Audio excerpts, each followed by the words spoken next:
मीराबाई के जीवन की खास बातें। सिर्फ कृष्ण नहीं, राम की भी भक्ति की। मीराबाई भगवान श्री कृष्ण की सबसे बड़ी भक्त मानी जाती है। मीराबाई ने जीवन भर भगवान कृष्ण की भक्ति की और कहा जाता है कि उनकी मृत्यु भी भगवान की मूर्ति में समाकर हुई थी। मीराबाई की जयंती पर कोई ऐतिहासिक रिकॉर्ड तो नहीं है, लेकिन हिंदू चंद्र कैलेंडर के अनुसार शरद पूर्णिमा के दिन को मीराबाई की जयंती के रूप में मनाया जाता है। मीराबाई के जीवन से जुड़ी कई बातों को आज भी रहस्य माना जाता है।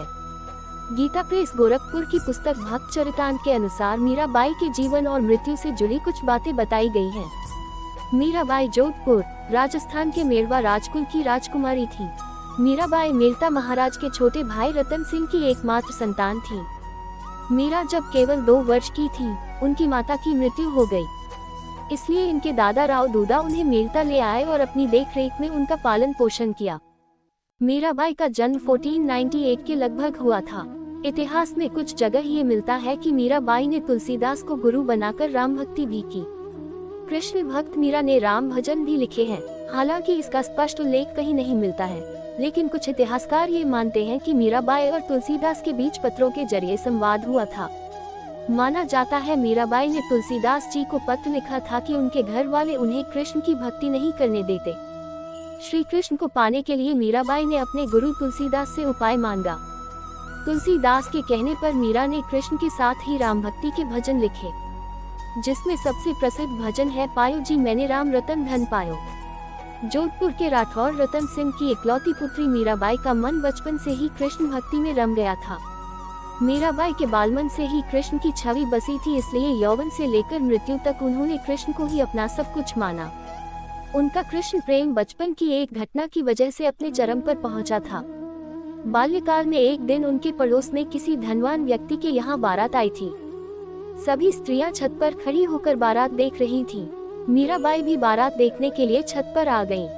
बारात को देख मीरा ने अपनी माता से पूछा कि मेरा दूल्हा कौन है। इस पर मीराबाई की माता ने उपहास में ही भगवान श्री कृष्ण की मूर्ति की तरफ इशारा करते हुए कह दिया कि यही तुम्हारे दूल्हा है। ये बात मीराबाई के बालमन में एक गांठ की तरह समा गई और वे कृष्ण को ही अपना पति समझने लगी।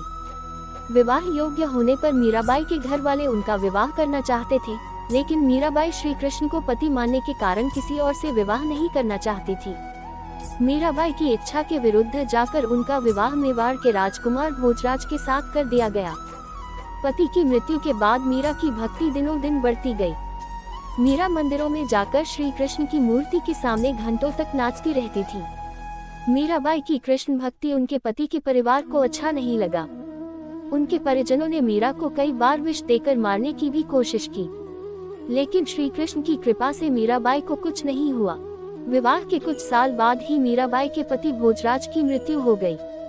पति की मौत के बाद मीरा को भी भोजराज के साथ सती करने का प्रयास किया गया, लेकिन वह इसके लिए तैयार नहीं हुई। इसके बाद मीरा वृंदावन और फिर द्वारिका चली गई। वहां जाकर मीरा ने कृष्ण भक्ति की और जोगन बनकर साधु संतों के साथ रहने लगी। कहते हैं कि जीवन भर मीराबाई की भक्ति करने के कारण उनकी मृत्यु श्री कृष्ण की भक्ति करते हुए ही हुई थी। मान्यताओं के अनुसार वर्ष 1547 में द्वारका में वो कृष्ण भक्ति करते करते श्री कृष्ण की मूर्ति में समा गई थी। मान्यता है कि मीरा पूर्व जन्म में वृंदावन की एक गोपी थी और उन दिनों वह राधा की सहेली थी। वे मन ही मन भगवान श्री कृष्ण से प्रेम करती थी। गोप से विवाह होने के बाद भी उनका लगाव श्री कृष्ण के प्रति कम न हुआ और कृष्ण से मिलने की तड़प में ही उन्होंने प्राण त्याग दिए। बाद में उसी गोपी ने मीरा के रूप में जन्म लिया। अगर आपको मेरी ये कहानी अच्छी लगी हो तो प्लीज मेरे चैनल को लाइक, सब्सक्राइब और बेल आइकन को प्रेस कर देना। धन्यवाद।